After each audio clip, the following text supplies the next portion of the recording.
Welcome to ENT student for discussion on olfactory neuroblastoma. Let us see what is there.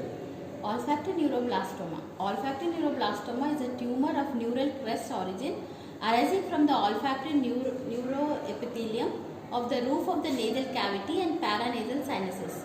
So it is from the neural crest cells. From the neural crest cells, the origin is neural crest cells, and from the olfactory neuroepithelium of the roof of the nasal cavity. As you could see, roof of the nasal cavity, described by Berger. It is described by Berger in 1924. There are many names for this, called as esthesioneuroblastoma.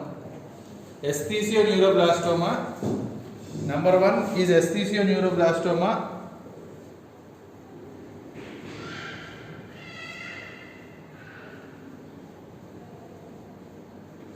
Number two is esthesioneuroepithelioma. Esthesioneuroepithelioma.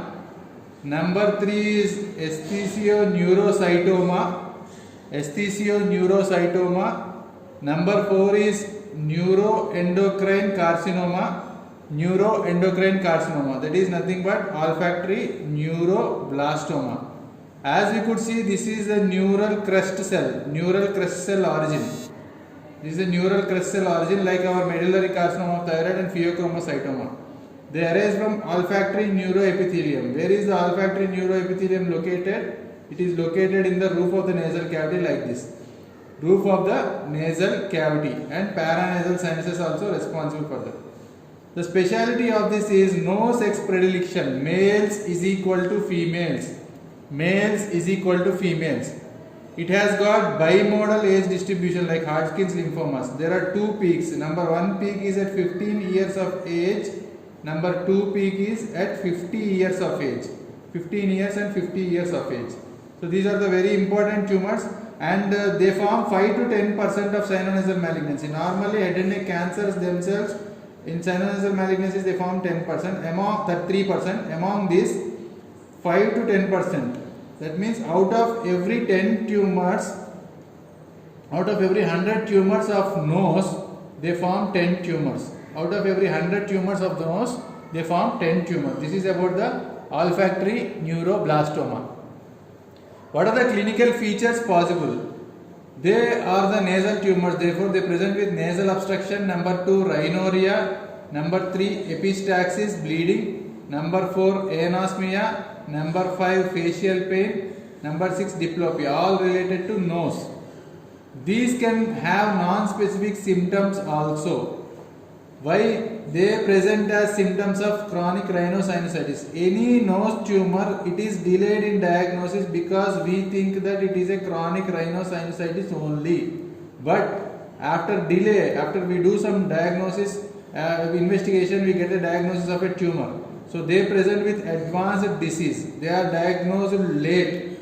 So it has been reported that 70% they have got locally advanced staging. So diagnosis is by means of nasal endoscopy, as you could see here. They can be exophytic, they can be polypoidal, they can be sessile masses arising from the superior part of the nasal cavity. This is the nasal cavity, this is the superior part of the nasal cavity you have got. What are the clinical features possible? The risk of cervical lymph node metastasis is nearly 25%. Out of one patient, the patient presents with 4 patients, one patient presents with cervical metastasis. They tend to occur late. So if you see that CT scan will assess the local invasion, CT scan for local invasion, especially the cribriform plate, and this MRI scan will help in soft tissue invasion. As we know that CT scan is for bone invasion and MRI is for soft tissue invasion. MRI is for soft tissue invasion. So that is holding good here.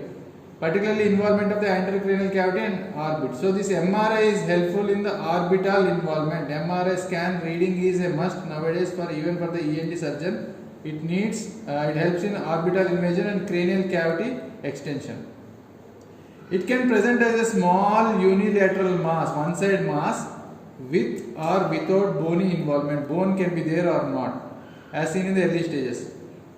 In advanced disease, this olfactory neuroblastoma presents with number 1 extensive bone destruction, number 2 involvement of paranasal sinuses, as we could see in the we'll see in the grading and staging. Orbital involvement in intracranial involvement. We can call intracranial involvement as ICE, intracranial extension. Pathology. When you take the pathology of this olfactory neuroblastoma, they form rosettes.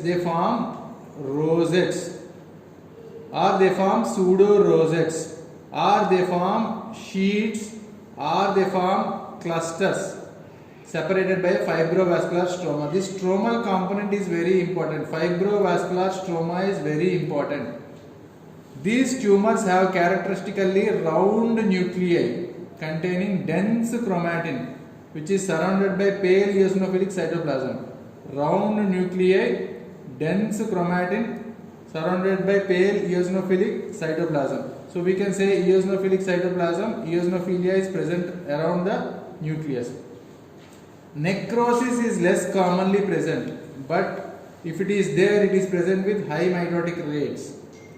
However, olfactory neuroblastomas with a low mitotic rate are mild to moderate nuclear pleomorphism. You are grading the Hayam's grading by means of this nuclear pleomorphism, mitosis, and also based on your cells, rosettes and pseudo rosettes.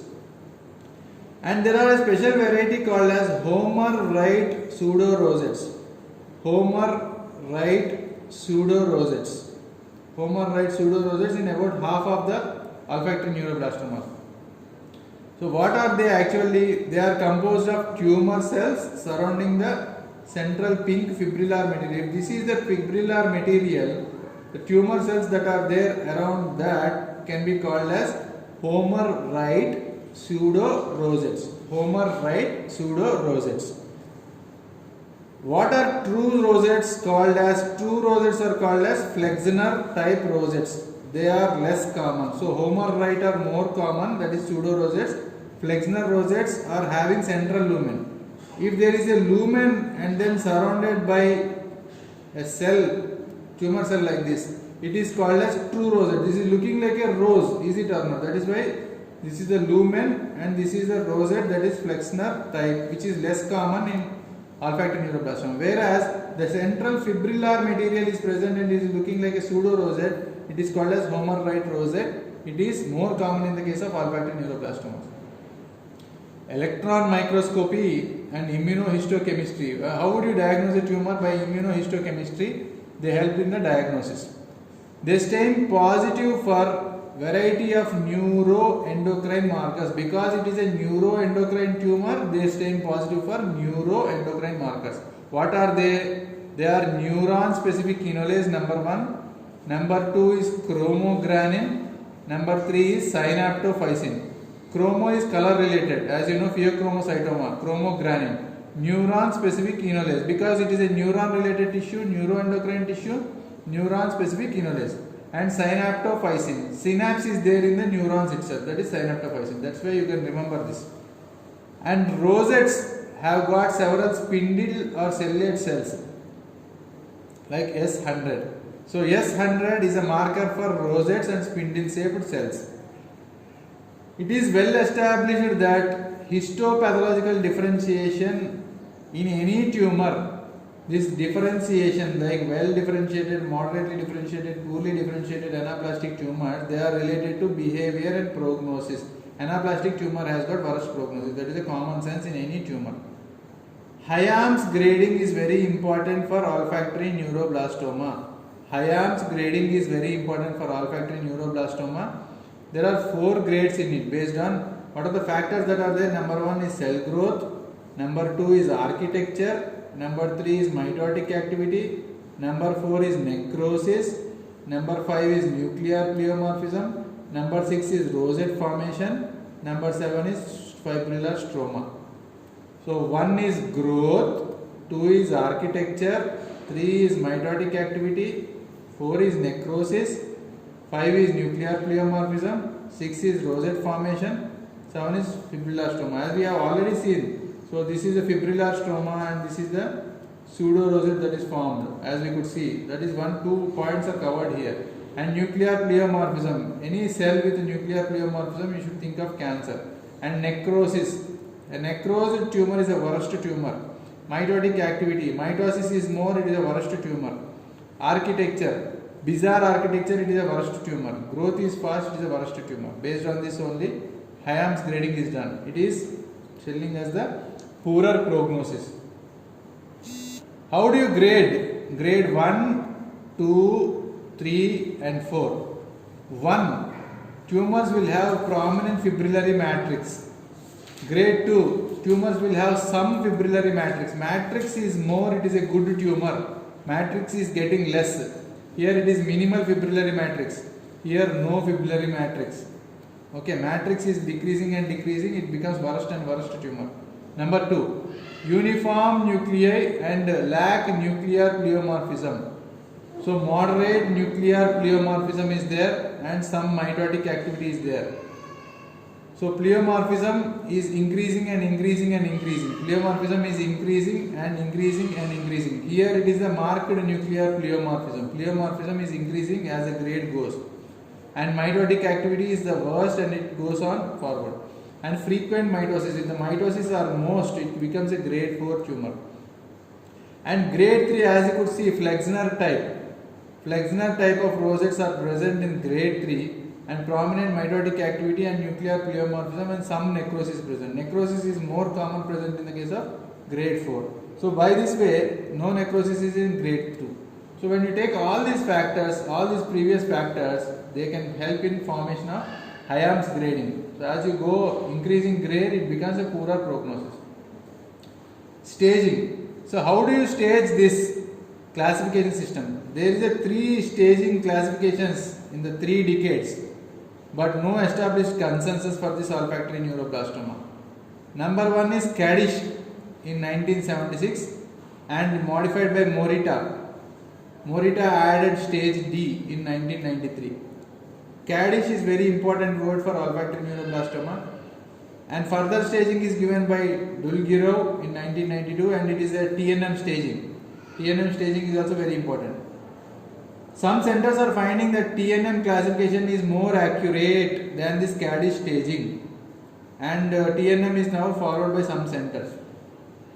TNM considers cribriform plate which goes into T2, an intracranial extension without dural invasion. Tumors arising below and not involving the cribriform plate can potentially be managed with a most conservative approach rather than an aggressive surgery. So if cribriform plate is paired, we can manage them conservatively. Cribriform plate is paired, manage conservatively rather than extensive surgery. And you have got the intracranial involvement also, and which is extradural, carries a better prognosis. If dura is not breached, if dura is intact, it is a good prognosis. And invasion of the cerebral parenchyma which goes to T4. If cerebral parenchyma is involved, it goes to T4. Brain is involved, it goes to T4. As you could see in this picture, a T2 weighted magnetic resonance imaging of olfactory neuroblastoma, soft tissue mass arising from the left nasal cavity. As you could see, this is the soft tissue mass arising from the left nasal cavity, causing deviation of the septum. Orbit is not invaded in this particular picture. This is only an example. So how do you stage this Kadish? Kadish with Morita in 1993. Nasal cavity is grade A. Nasal cavity is grade A, stage A. Stage A. If it is going from nasal cavity and paranasal sinuses, if you take nasal cavity and paranasal sinuses, is stage B. All paranasal sinuses, here I am depicting sphenoid, frontal, ethmoid, all the paranasal sinuses is stage B. If it is beyond the nasal cavity and involvement of a cribriform plate, if you take this cribriform plate is there beyond the nasal cavity, stage 3, as you could see. Number 1 is cribriform plate, number 2 is skull base, number 3 is intracranial extension. You can say intracranial extension, eyes is also stage 3. cervical metastasis or distant metastasis is stage 4. So cervical lymph nodes or distant metastasis is stage D in the case of Kaddish. So C is for cribriform plate. Simply remember C for cribriform plate, C for cranial extension. C for cranial extension. You can remember like this with C. So B is for nose and paranasal sinus, A is only for nose. When we take TNM classification by Dulgerov, you can say TNM classification. T1 is the nasal cavity and paranasal sinus excluding the sphenoid. Sphenoid is not included in T1, and also superior ethmoid. Superior ethmoid is also not involved in T1. T2, it includes the nasal cavity, paranasal sinuses including the sphenoid. Sphenoid is included in T2. Sphenoid is included in T2. With extension or erosion of the cribriform plate. Whereas in Kaddish, C for cribriform plate, in T2 itself the cribriform plate is breached in the case of our Dulgerov or TNM staging. T2 itself cribriform plate. T3, it is protruding into the orbit, or T3 is protruding into the orbit or into the anterior cranial fossa, but dura is intact. Dura invasion is not there. T4, remember simply it is brain. T4 is brain. T4 is brain. N0, no cervical lymph nodes. N1, some cervical lymph nodes. Distant metastasis is not there. Distant metastasis is there in M1. Management of this olfactory neuroblastoma. There is no universally accepted optimal treatment because of its rarity, because it is only 10%. 1 in 10 tumors of the sinonasal tract, they form olfactory neuroblastoma, and randomized control trials are also not there.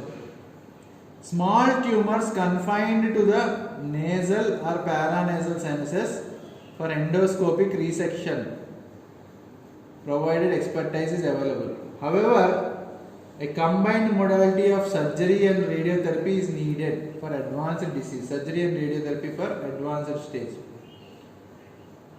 Endoscopic endonasal resection is important nowadays, but the morbidity, CSF leakage, intracranial hemorrhage and infection are the important factors. But cosmetically it is good than with craniofacial resection. Tumors confined to nasal or paranasal sinuses, that is Kaddish A and B, or selected Kaddish C, deep infiltration into the orbit or pterygopalatine fossa or gross intracranial extension can be considered for endoscopic approach. A, B and C, few of the C, because according to Kaddish, C is equal to cribriform plate.